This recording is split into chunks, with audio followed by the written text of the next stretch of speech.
में।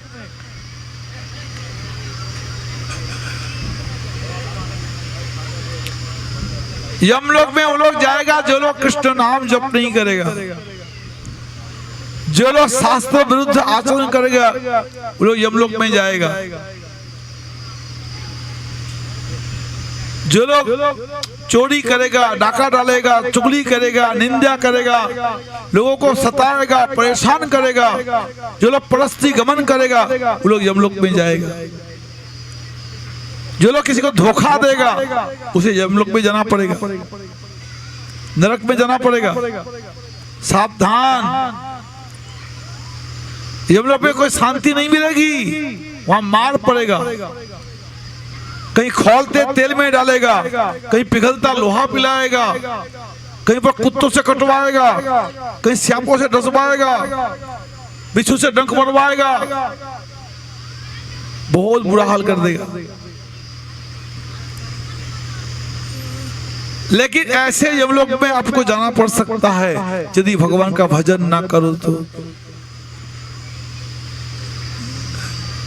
एक बार की घटना सुनाऊं। देखो, वैष्णव संप्रदाय में दीक्षा लेने से क्या फायदा होता है।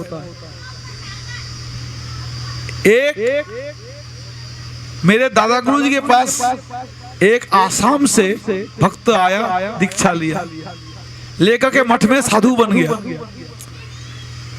और साधु बन के दादा गुरु जी की सेवा खूब किया, भजन खूब किया। लेकिन जब मेरे दादा गुरु जी भगवान के पास चले गए, वो बंदा अपने घर वापस चला गया। घर जाकर के शादी किया। शादी ऐसी लड़की से किया, वो लड़की बहुत नास्तिक थी, वो मीट मच्छी खाने वाली थी और वो अपने पति को मजबूर किया, आपको मीट मच्छी खाना पड़ेगा। अब वो अपनी औरत के बातों में आकर के मच्छी खाने लग गए, मीट खाने लग गए, बीड़ी पीने लग गए, शराब पीने लग गए। वो औरत भी शराब पीती थी। ऐसे गलत की संगति करके उनका जीवन बिल्कुल पापाचार से डूब गया। भजन सदन सब खत्म हो गया। फिर जब मरने लगा तो उनको यमदूत ले गए।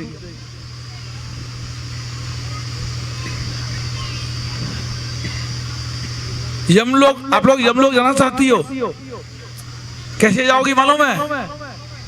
गाड़ी नहीं जाएगी, पैदल जाना पड़ेगा, नंगे पैर जाना पड़ेगा, पैदल और नंगे पैर। और तुम्हारे गांव से यमलोक कितना दूर मालूम है? थोड़ी दूर नहीं है, 8 लाख मील की दूरी है। मैं जाके घूम के आया हूं। 8 लाख मील दूरी है। जब आपको ले जाएगा 2 यमदूत पकड़ेगा आपको। मैं बताता हूं ना, वो माहौल इतना बढ़िया है, आपको बताता हूं, सुन लीजिए। एक यमदूत आपको रस्सी से बांध के खींचेगा, ऊपर से अलग और एक यमदूत तुमको पीछे से मारेगा कोड़ा, चल बदमाश करके, और तुमको चप्पल तक पहने नहीं देगा। गाड़ी तो आएगी नहीं, चप्पल तक नहीं देगा, नंगे पैर भगा के ले जाएगा।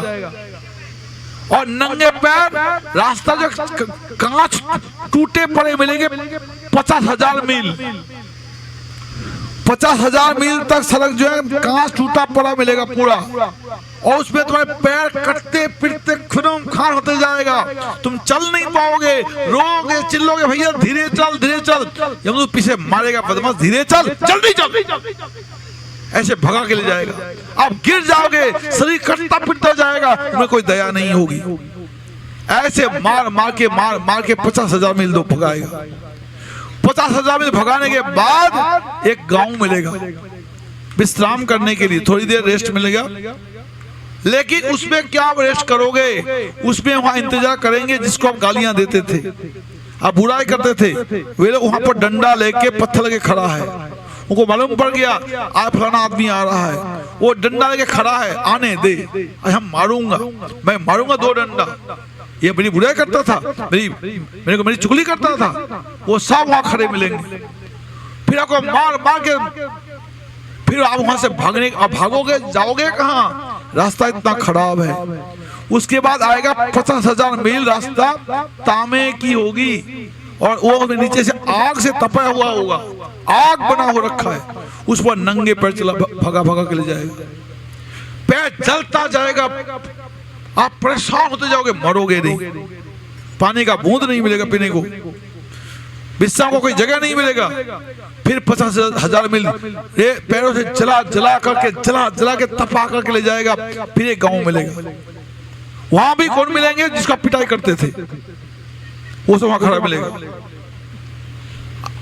वो आपको मारेंगे वहां पर, फिर वहां से भागोगे, भगा के ले जाएगा, आगे सूल गढ़ा हुआ होगा, और सूल में पैर लगते पैर 2 टुकड़ा हो जाए, 4 टुकड़ा हो जाए, छन्नी हो जाए, यह हालत होगा।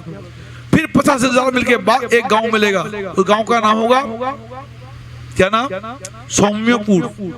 उस गांव में आपको वो लोग मिलेंगे अब जिनके आप चोरी किया था, जिनके आप चोरी करते थे, वो लोग वहां खड़ा मिलेगा, ये चोर आ रहा, मारो मारो मारो, ऐसे करके 16 गांव मिलेगा, और कहीं जिनका चोरी करते थे, जिनका मीट खाते थे, वो लोग वहां खड़ा मिलेगा, और ऐसे करते करते यमलोक पहुंचोगे, 8 लाख मील तय करने के बाद यमलोक पहुंचोगे, और वहां पर एक नदी मिलेगी, नदी का नाम मालूम है, क्या नाम है? हाँ? जमुना नहीं है, बैतरणी, उन्हें पानी का, ओ देखो एकादशी जो नहीं करेगा उसका ये सब भोगना पड़ेगा। फोटो दे दिया, यमलोक के फोटो है, सब देख लो, एकादशी न करने वालों को ये सारी सजा भुगतनी पड़ेगी।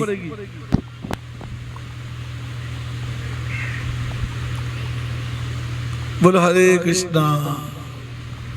और उसके बाद वो बैतरणी नदी में एक बूंद पानी नहीं है, वहां है क्या, मल मूत्र कफ पीप सारी गंदगी और जहरीले कीड़े, उसमें को तैरना पड़ेगा, तैर के पार जाना पड़ेगा, और कीड़े काटेंगे, असहन होगा, और लाखों लाखों के लोगों को काटेंगे। उसके बाद आपको पहुंचाएगा चित्रगुप्त के पास। चित्रगुप्त क्या करेंगे, आपके साथ पोथी पत्रा लेकर के यमराज की हवेली करेंगे, आपने जीवन में क्या क्या कर्म किए वो सब पोथी पत्र लिखा हुआ है, सीसी कैमरा भी है, यमराज जी आपको दिखा देंगे, ये आपने कर्म किए थे, आप मना करोगे वहां दिखाई दिख जाएगा। ऐसे करके हमारे वो जो मेरे जो गुरु महाराज के गुरु भाई थे उनको ले गए, वो इतना रास्ते में तकलीफ हुआ, इतना तकलीफ, वो परेशान हो गया, हाहाकार करने लगे, हाय मैं मरा। लेकिन जब यमराज के सामने ले गया, यमराज जी का और भी हराइवल फिगर, बड़ा भयंकर फिगर था उसका, यमराज जी का है, उसे देख के तो वो महाराज डर गया, डर के मैं चिल्ला उठा, चिल्लाते चिल्लाते क्या बोला, मुझे अपने गुरु का नाम बोला, उनका गुरु का नाम प्रभुपाद भक्ति सिद्धांत सरस्वती। चिल्ला उठे, हे प्रभुपाद, प्रभुपाद कृपा करो, बचाओ।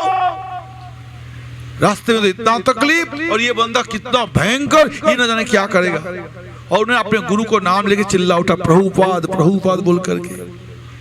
हम लोग अपने दादा गुरु प्रभुपाद बोलते हैं, हमारे दादा गुरु जी प्रभुपाद जी हैं, तो प्रभुपाद जी को यमुना के समय जैसे बोला, बंदे डर के मारे, घबरा करके, तब यमराज जी चौकन्ने हुए, फिर पूछा तेरा प्रभुपाद कौन है?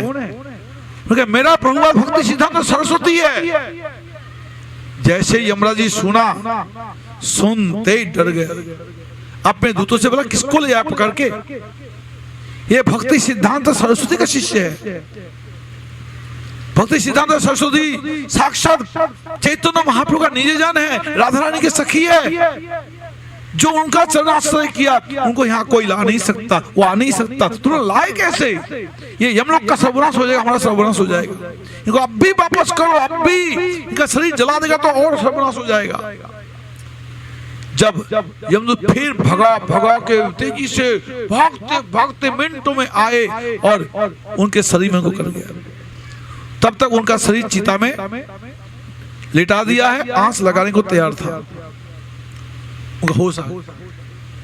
होश आते ही एकदम जाग उठा, उसके बाद में सारी घटना बताई और जमरूद कैसे मारे, पैर कैसे फफोले वो दिखाया। उसी प्रकार के पैर बना हुआ था, सिमो चिन्ह बने पड़े थे, ऐसे ऐसे मारे, ऐसे बांधे थे, सारी नजरा बताई। उसके बाद वो अपने घर में नहीं गया। जिस औरत के संगति से भजन खत्म हुआ, जीवन बर्बाद हुआ, उसके मुंह नहीं देखा, सीधा मेरे गुरु महाराज के पास आए, मेरे मठ आकर के मेरे गुरु महाराज से दोबारा से संस्कार करवाई, भजन लिया और फिर भजन करके और बहुत अच्छे तरीके से भगवान के धाम में